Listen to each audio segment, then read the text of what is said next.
प्यारे बच्चों, स्वागत है फिर से आप सभी का अपने चैनल पे। आज की इस वीडियो के अंदर है ना, business ethics and human values के इंपॉर्टेंट क्वेश्चन आंसर को डिस्कस करने वाले हैं। ठीक है, स्टार्ट करते सबसे पहले क्वेश्चन का सबसे पहले यूनिट का नाम है आपका इंट्रोडक्शन टू बिजनेस एथिक्स। इसके अंदर सबसे पहला क्वेश्चन है आपके लिए वो है define business ethics and explain the 3 levels at which is operate. Business ethics होता क्या है और एक्सप्लेन कीजिए उसके 3 लेवल जहाँ पर ये ऑपरेट होता है। तो बिजनेस एथिक्स जो है ना, एक एप्लीकेशनल Business ethic is the application of ethical principle and moral standard to business activities, decision and relationship. Business ethics जो है ना, एक एप्लीकेशन है। किस चीज़ का एप्लीकेशन है? एथिकल प्रिंसिपल, जितने भी आपके एथिकल सिद्धांत वगैरह हैं, मोरल स्टैंडर्ड है, to business activities, decision and relationship. It define what is right and wrong in business conduct and guide manager in making morally sound decision. It operate at 3 distinct level. ये है ना, define करता है क्या सही है क्या गलत है बिजनेस के अंदर, और गाइड करता है मैनेजर को making morally and sound decision. ठीक है, और ये 3 लेवल पे होता है। सबसे पहले आता है individual level, second organisational and third is societal या फिर मैक्रो लेवल। इंडिविजुअल लेवल पे अगर आप देखें तो फोकस करता है पर्सनल एथिक्स पे ऑफ द मैनेजर और employee. For example, a sale person refusing to lie to a customer to close a deal.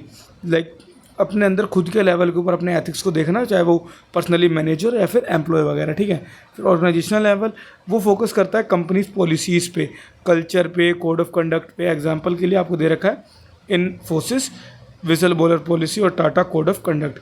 ठीक है, ऑर्गेनाइजेशनल लेवल पे जो एथिक्स फॉलो होते हैं वो ऑर्गेनाइजेशनल लेवल पे आते हैं। देन मैक्रो लेवल के अंदर आपको बता रखा है focus on the business broader responsibility to society and the environment. Business की रिस्पॉन्सिबिलिटी सोसाइटी की तरफ जो होते हैं उनके ऊपर फोकस करता है एंड इन द एनवायरनमेंट। अब इसके एग्जांपल के अंदर आ जाते हैं अवॉइडिंग चाइल्ड लेबर और reducing carbon emission. Child labour का विरोध करना और कार्बन एमिशन को कम करने वाली चीज़ें, मतलब सोशल समाज से रिलेटेड जितनी चीज़ें होती है ना, वो सोसाइटल या फिर मैक्रो लेवल पे एथिक्स कहलाता है। ठीक है, क्वेश्चन नंबर 2 आता है। क्वेश्चन नंबर 2 है what is triple bottom line. TBL framework क्या होता है उसके विषय में बताइए।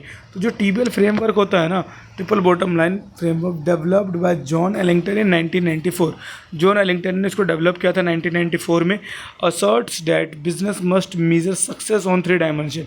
और ये देख कर क्या गया था कि जो कि बिजनेस जो होता है ना उसको नापना चाहिए, मस्ट मेजर सक्सेस को नापना चाहिए ऑन 3 डायमेंशन, 3 डायमेंशंस पे। कौन कौन से 3 डायमेंशन? सबसे पहले आता है पीपल, मतलब measuring the impact of employees, the community and society. It ask if worker are paid fairly and the community benefit such as Tata Steel education programme in Jharkhand. ये बता रखा है कि मतलब कि सोशल लेवल पे क्या हो रहा है वो चीज़ें हो जाती है। ठीक है, प्लैनेट पे इन्वायरमेंटल देखा जाता है, measuring the impact of natural environment, क्या इम्पैक्ट पड़ रहा है नेचुरल इन्वायरमेंट के ऊपर। It ask if the carbon footprint is reduced and waste is minimise such as ITC carbon positive operation. मतलब कि देखा जाएगा इन्वायरमेंट में क्या बदलाव आ रहा है क्या नहीं आ रहे, लाइक कार्बन कम हो रहा है, कार्बन एमिशन वगैरह, और वेस्ट मिनिमाइज हो रहा है कि नहीं हो पा रहा है, ये चीज़ें देखनी होती है। देन आता है आपके पास प्रॉफिट, मतलब economically measuring financial performance to ensure long term viability. Measure करना होता है फाइनेंशियल परफॉर्मेंस को to ensure long term viability, जिससे कि एंश्योर किया जा सके long term viability. Ethical business must balance all 3 dimensions. Ethical business जो होते हैं ना वो बैलेंस करके चलते हैं ऑल 3 डायमेंशंस को, forming the foundation of sustainable business ethic, जिसकी वजह से वो फॉर्म कर रहे होते हैं foundation of sustainable business ethic. एक फाउंडेशन से क्रिएट हो जाता है फॉर सस्टेनेबल बिजनेस एथिक्स। ठीक है, देन अगला क्वेश्चन आपके पास तीसरा question, distinguish between normative and descriptive ethical theories. Normative और डिस्क्रिप्टिव एथिकल थ्योरीज के बारे में आपको बताना है।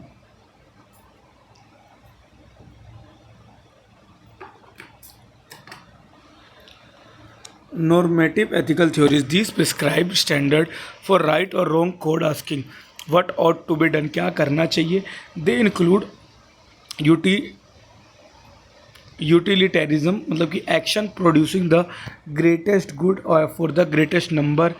क्रांटियन deontological ethics, acting according to universal duty and, मतलब ये बीच वाले नाम हटा दीजिए।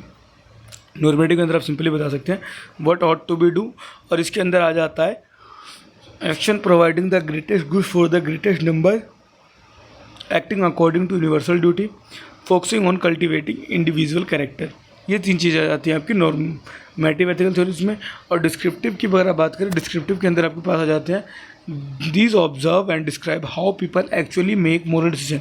इसके अंदर ऑब्जर्व किया जाता है, फिर बताया जाता है how people actually make moral decision, लोग किस प्रकार से वास्तविक रूप से मेक करते हैं, बनाते हैं मोरल डिसीजंस वगैरह को, rather than prescribing how they should act, बल्कि बताया बिना कि किस प्रकार से वो एक्ट कर सकते हैं। They include studying how individual develop moral reasoning in 6 stages. इसके अंदर वो देखते हैं कि किस प्रकार से इंडिविजुअल जो है डेवलप करते हैं मोरल रीजनिंग को in 6 stages. And the idea the ethics varies by culture and context with no universal standard. और उन आइडियाज़ एथिक्स के विषय में जो कि वरीज होते हैं कल्चर्स के आधार पे and context with no universal standard, जिसके अंदर कोई यूनिवर्सल स्टैंडर्ड नहीं होता है। ठीक है। देन यूनिट 2 से क्वेश्चन अगर स्टार्ट करें तो सबसे पहला क्वेश्चन आ सकता है explain how the ethos of Vedanta can be applied to modern management. Answer, बताइए किस प्रकार जो इथोस हैं वेदांता के कैन बी अप्लाई किया जा सकता है टू मॉडर्न मैनेजमेंट में। तो इसके आंसर अंदर आप बताएंगे वेदांता जो है एक एंशियंट इंडियन फिलोसफी थी, offered profound wisdom for modern management by emphasizing several core principle. कुछ कोर प्रिंसिपल्स को ध्यान में रखते हुए किया जाने वाला एक मैनेजमेंट हुआ करता था ये, जिसके अंदर सबसे पहले आता था आत्मज्ञान। आत्मज्ञान का मतलब ही हो जाता है सेल्फ नॉलेज, अब खुद से कितने नॉलेजेबल हैं ये सारी चीज़ें। A manager knows their own strength biases and values. एक जो मैनेजर होता है वो जानता है अपने स्ट्रेंथ को, अपने बायसेस को और अपने वैल्यूज़ को। Allowing them to lead with authenticity, जिसकी वजह से है ना वो सारी चीज़ों को ऑथेंटिसिटी के साथ, या फिर आप ऑथेंटिकिटी प्रोनाउंस करते हैं, आपकी अपनी प्रोनाउंसिएशन हो सकती है, उसके साथ वो डन करते हैं। देन आ जाता है निष्कम कर्मा। निष्कम कर्मा का मतलब हो जाता है डिटैचमेंट फ्रॉम रिजल्ट्स। रिजल्ट से हट जाइए, मतलब कि आपको अपने एक्शंस पे ध्यान देना है, रिजल्ट पे ध्यान नहीं देना होता है। ठीक है, इसी को बोला जाता है डिटैच फ्रॉम रिजल्ट। ठीक है, कंप्लीटली डिटैच होकर के हमें कोई भी काम करना चाहिए, ओवरऑल ये बात भी सही है। देन धर्मा, अपनी ड्यूटी को रिस्पॉन्सिबली, स्पेसिफिक ड्यूटीज़ को बढ़िया तरीके से निभाना होगा, फेयरली, ऑनेस्टली और रिस्पॉन्सिबल वे में। ठीक है, देन आ जाता है अद्विता, यूनिटी ऑफ ऑल, सभी के साथ मिल करके, like all stakeholder are interconnected, meaning what harms one harms all. मतलब ये कि अगर किसी एक को भी दिक्कत हो रही तो हम सभी को दिक्कत होनी चाहिए उससे, मतलब कि हमें मिल करके आगे बढ़ना है। किसी एक की मतलब कोई अगर परेशानी में तो हमें उस परेशानी को समझनी है, ओवरऑल कॉन्सेप्ट ये कहना चाह रहा है। ठीक है, देन सेवा, हमें सर्विस की मोटिव से भी काम करना चाहिए। Views businesses as the service to society, not purely for profit making. वैसे तो बिज़नेस का मेन पर्पस होता है ये प्रॉफिट मेकिंग, लेकिन हमारे को सर्विस का ही भाव रखना चाहिए अपने पब्लिक के लिए, मतलब कि जो भी आपकी सोसाइटियल है उनके लिए कुछ सेवा या फिर सर्विस का भाव भी होना आवश्यक है। देन अगला आ जाता है आपके पास describe the methods use to access the ethical performance of an organisation. वो सारे मेथड्स बताइए जिनका इस्तेमाल किया जाता है to access the ethical performance, जिससे कि एसेस किया जा सकता है एथिकल परफॉर्मेंस को ऑफ एन ऑर्गेनाइजेशन, किसी भी ऑर्गेनाइजेशन को। तो organisation can measure their ethical footprint using several method. कुछ मेथड्स होते हैं, कौन कौन से मेथड्स? सबसे पहले आता है एथिक्स ऑडिट, एक सिस्टमेटिक रिव्यू होता है एथिक्स पॉलिसीज़ का, कल्चर का एंड कंप्लाइंसेस यूजिंग इंटरनल और external audit checklist, internal external audit checklist की सहायता से।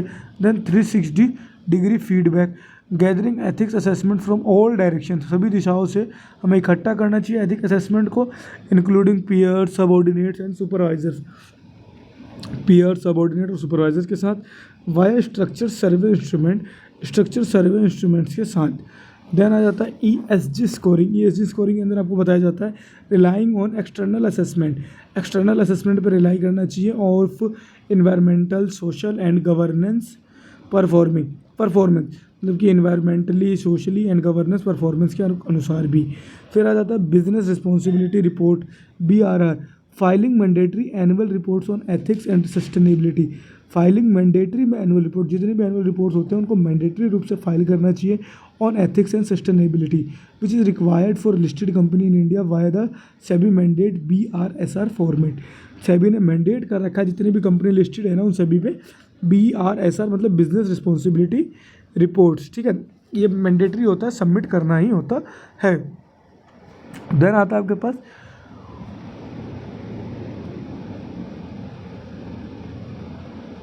Whistle bowler report analysis, whistleblower report analysis आपको बताता है tracking the number and nature of ethics complaints received through vigil mechanism, मतलब कि track करना the number and nature of ethics, number और नेचर को ट्रैक करना है complaint receive through vigil mechanism, जो भी कंप्लेंट रिसीव हुए उन सभी चीज़ों के ऊपर, ठीक है। देन यूनिट नंबर 3 की स्टार्ट करते हैं। इसका नाम ही था आपके लिए human values and moral issues in business.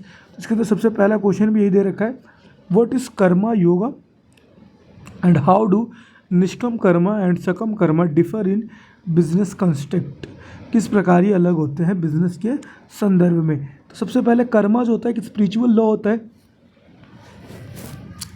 एक स्पिरिचुअल लॉ है, मतलब कि आपका क्या कहते हैं स्पिरिचुअल को, धार्मिक रूप कह लो या फिर भगवान वगैरह से रिलेट कर सकते हो आप, उस प्रकार का एक लॉ होता है that every action has consequences. जिसका मतलब ये होता है कि जितने भी आप एक्शन कर रहे हैं ना, जितने भी आप एक्शन ले रहे होते हैं वो सब है ना आपस में सब एक दूसरे से रिलेटेड होते हैं। एंड कर्म yoga is the path of selfless action, और कर्म योगा एक ऐसा पाथ है जिसके अंदर आप है ना निस्वार्थ रूप से एक कार्य करते हैं, एक्शन करते हैं। Meaning one should do their duty without attachment to the result. इसका मतलब ये हो जाता है कि व्यक्ति को है ना कार्य करना चाहिए बिना रिजल्ट के प्रति अटैच हुए, बिना रिजल्ट की चिंता करे कार्य करते रहने चाहिए। फिर आ जाता है आपके पास निष्कम कर्म, डिज़ायरलेस एक्शन। तो this is the action perform without the desire for personal reward और रिकॉग्निशन। ये एक ऐसे एक्शन होते हैं जो परफॉर्म किए जाते हैं बिना इच्छा के, किस चीज़ की इच्छा के, फॉर पर्सनल रिवॉर्ड और रिकॉग्निशन, मतलब कि खुद की रिवॉर्ड और रिकॉग्निशन के लिए काम नहीं होता है, खुद के भाव से किया जाता है ये। It is done purely out of duty, और ड्यूटी के लिए नहीं होता, बिना ड्यूटी के होता है ये।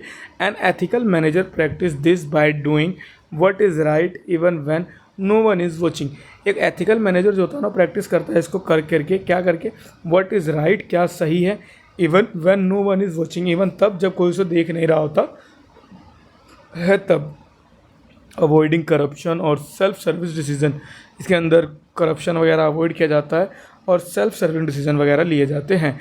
It is highest form of ethical action, ये एक हाईएस्ट फॉर्म हो सकता है एथिकल एक्शन का भी। देन आ जाता है आपके पास सकम कर्मा। सकम कर्मा के विषय में अगर आपको बताऊँ तो सकम कर्मा का अर्थ हो जाता है आपके पास this is action perform specially for result. ये वो एक्शन होते हैं जो मतलब रिजल्ट के, मतलब कि ये मतलब स्वार्थ के लिए काम किया जाता है, ठीक है, परफॉर्म स्पेशली फॉर रिजल्ट और रिवार्ड, रिजल्ट और रिवार्ड के लिए। While profit motivated business fall under this category, if desire turn into greed it can lead to anxiety और unethical behaviour like the Satyam scandal. बता रखा है कि ये सकम कर्मा जो होता है ये रिजल्ट के लिए होता है, लेकिन जब है ना हम लालसा में आ जाते हैं, जब हमारी डिज़ायर जो है ग्रीड बन जाती है तो एंजाइटी का शिकार होते हैं, चिंतन करने लग जाते हैं, जिसकी वजह से कह लो और हम है ना अनएथिकल बिहेवियर करने लग जाते हैं, लाइक सत्यम स्कैंडल वगैरह। ये कांड वगैरह आपने सुने होंगे तो सुने होंगे, अदरवाइज आपको न्यूज़ वगैरह देखनी चाहिए, ठीक है। देन अगला क्वेश्चन आपके पास, identify the major moral issues commonly found in the functional areas of HR and marketing. Identify कीजिए मेजर मोरल इश्यूज़ को जो कि आम तौर पे पाए जाते हैं इन द फंक्शनल एरियाज़ में of human resource and marketing. तो ह्यूमन रिसोर्स के अंदर अगर आप देखते हैं, एचआर के अंदर अगर आप देखते हैं तो मोरल इश्यूज़ के अंदर आपके पास इंक्लूड हो जाता है equal employment opportunity, ensuring fair consideration regardless of gender, caste और रिलीजन। मतलब कि बराबर हिस्सा देना है, बराबर मौका देना है, एम्प्लॉयमेंट का अपॉर्चुनिटी देना है बिना ये देखे कि वो किस लिंग के हैं, किस जाति के हैं, किस धर्म के हैं, ठीक है, इन चीज़ों को नहीं देखना चाहिए। अफर्मेटिव एक्शन होना चाहिए, protective representation of disadvantages group, proactive representation होना चाहिए जितने भी डिसएडवांटेजेस ग्रुप्स हैं उनके लिए। And at last work place harassment नहीं होना चाहिए, और प्राइवेसी ऑफ एम्प्लॉयज़ की प्राइवेसी वगैरह भी मेंटेन रखनी चाहिए, ठीक है। देन मार्केटिंग के अंदर अगर आप देखते हैं तो मार्केटिंग के अंदर आपको बताया जाता है moral issues involve marketing through advertising. मतलब कि आप किसी प्रकार से फॉल्स या फिर मिसलीडिंग क्लेम्स नहीं करेंगे, किसी प्रकार से मैनिपुलेट नहीं कर रहे होंगे, कोरिगन नहीं कर रहे होंगे ये, और एनवायरमेंटल प्रोटेक्शन के ऊपर भी आप ध्यान दे रहे होंगे। तो ये मार्केटिंग के अंदर भी आपको अपने एथिक्स को नहीं बोलना है, वो सारी चीज़ें आ जाती हैं यहाँ पे।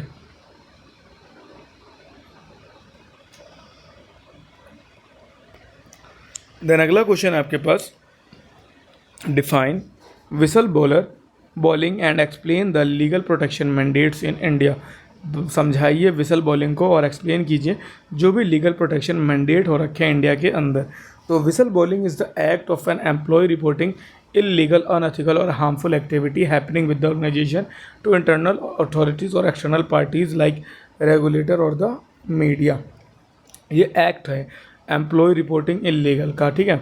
और इसके अंदर देखा जाता है किसी प्रकार से अनएथिकल या फिर हार्मफुल एक्टिविटी तो नहीं हो रही है विद इन द ऑर्गेनाइजेशन के अंदर टू द इंटरनल अथॉरिटी और एक्सटर्नल पार्टीज़। और अगर इंडिया की आप बात कर रहे हैं तो कंपनी टैक्स 2013 जो है मैंडेट कर देता है विजिल मैकेनिज्म यानी विसल बॉलर पॉलिसी को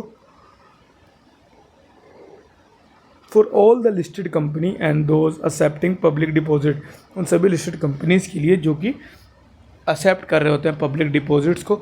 and this mechanism ensure direct access to the audit committee, और ये मैकेनिज्म है ना इंश्योर करता है direct access to the audit committee का डायरेक्ट एक्सेस होता है इस पर। And strictly prohibit the victimisation of whistle blowers. Additionally the whistle blower protection act 2014 offers protection for public servant. इसके अलावा 2014 का जो विसल बॉलर प्रोटेक्शन था ये एक्ट ऑफर करता है प्रोटेक्शन फॉर पब्लिक सर्वेंट, जितने पब्लिक सर्वेंट होते हैं उन सभी को प्रोटेक्शन भी प्रोवाइड करता है, ठीक है। देन यूनिट नंबर 4 की स्टार्ट करते हैं। यूनिट नंबर 4 में जो सबसे पहला क्वेश्चन आपके लिए वो है detail the CSR provision. CSR provision के बारे में बताइए and accessibility under section 135 of the companies act 2013। Companies act section 35 of the company act के तहत। तो इंडिया जो है ना was the first country, India पहली कंट्री थी globally to legal mandate CSR। पहली कंट्री थी जिसने कॉर्पोरेट सोशल रिस्पॉन्सिबिलिटी को मैंडेट किया था। CSR का मतलब होता है आपका corporate social responsibility and spending through section 135 of the company 2013 effective from April 2014। और ये मतलब कि लागू कर दिया गया था, बाकी कार्य में 2014 से इसको देखा गया है। इसके अंदर सबसे पहले आ जाता है applicability. It applies the company with a net worth of 500 crore और more, a turnover of 1000 crore और मोर, और a net profit of ₹5 crore और मोर। मतलब कि उन सभी के लिए एप्लीकेबल है, ये अप्लाई होता है उन सभी के ऊपर जिनका नेट वर्थ 500 करोड़ या उससे ज़्यादा, टर्नओवर 1000 करोड़ या उससे ज़्यादा, और नेट प्रॉफिट की अगर हम बात कर रहे हैं तो 5 करोड़ या उससे ज़्यादा है उन सभी के लिए। देन आता है स्पेंडिंग मैंडेट। स्पेंडिंग के लिए भी कुछ मैंडेटरी चीज़ें होती हैं, वो क्या होती हैं? तो स्पेंडिंग मैंडेट के अंदर हम देखते हैं qualifying company must spend at least 2% of their average net profit.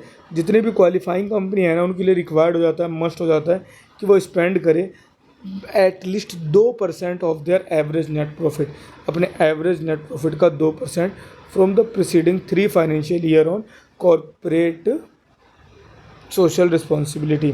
2% खर्च करना ज़रूरी है CSR के ऊपर प्रीसीडिंग लास्ट 3 ईयर्स के अनुसार, ठीक है।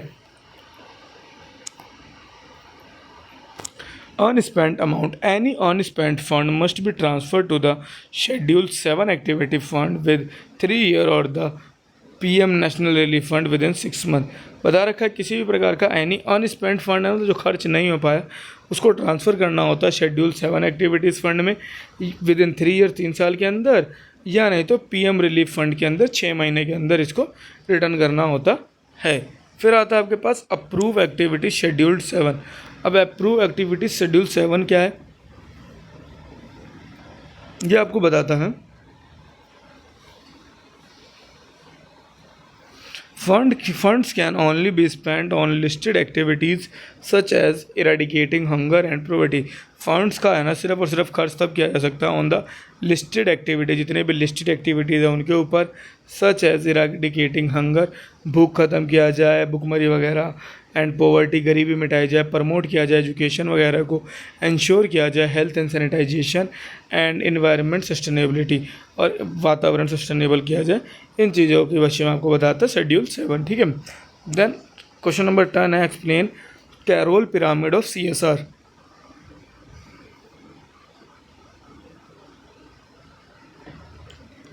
कैरोल पिरामिड को समझाना है CSR का। तो Carroll pyramid of CSR is a 4 level model Carroll pyramid जो होता है CSR का एक 4 स्तरीय मॉडल होता है डेट स्ट्रक्चर और कंपनी रिस्पॉन्सिबिलिटी, जो कि स्ट्रक्चर करती है एक company responsibility from the bottom up, bottom से ऊपर तक। A company must be economically viable first before fulfilling higher level. एक कंपनी को इकोनॉमिकली है ना पहले वाइएबल होना पड़ेगा बिफोर फुलफिलिंग हायर लेवल्स को फुलफिल करने से पहले, जिसके अंदर सबसे पहले लेवल बना जाता है economic responsibility, the foundational obligation to be profitable, sustain the business and employ people.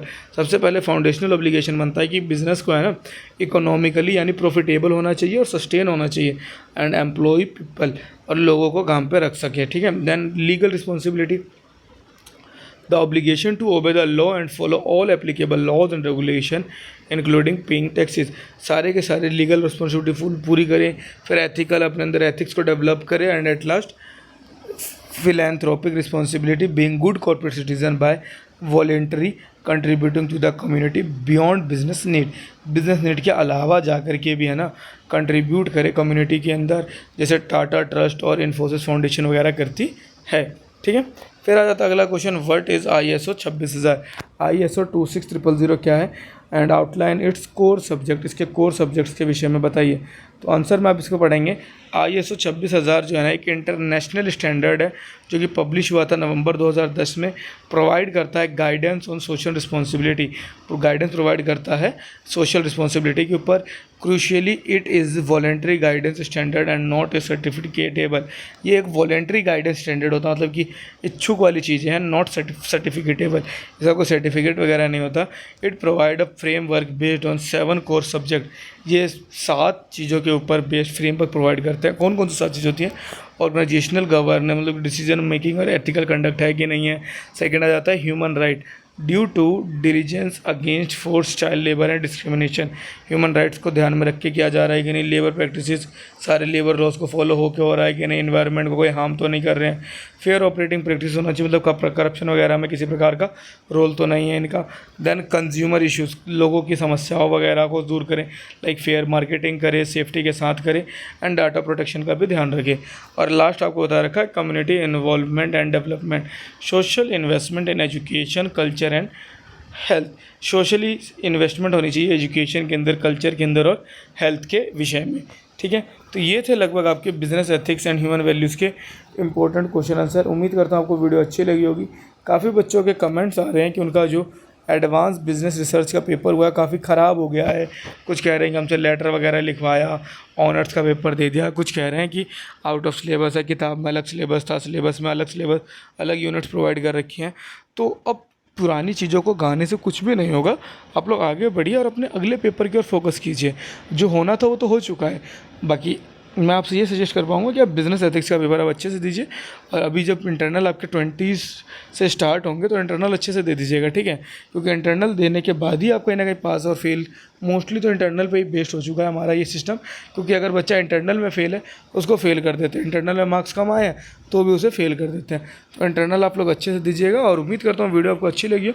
Video अच्छी लगी हो तो ज़रूर अपने दोस्तों के साथ शेयर कीजिएगा, चैनल को सब्सक्राइब कर लीजिएगा। चैनल पर नए हैं तो एक बार कमेंट करके जरूर बताइएगा कि आप सेमेस्टर 8 में आपको हमारे चैनल किस प्रकार से वैल्यूएबल लगा कि नहीं लगा। बाकी इसी प्रकार की और वीडियोज़ के लिए, अदर सब्जेक्ट्स के लिए वीडियो को जरूर लाइक कीजिएगा, चैनल को सब्सक्राइब कर लीजिएगा और कमेंट कर दीजिएगा अगला पेपर आपका कौन सा है। धन्यवाद, मिलते हैं अगली वीडियो में। ओके।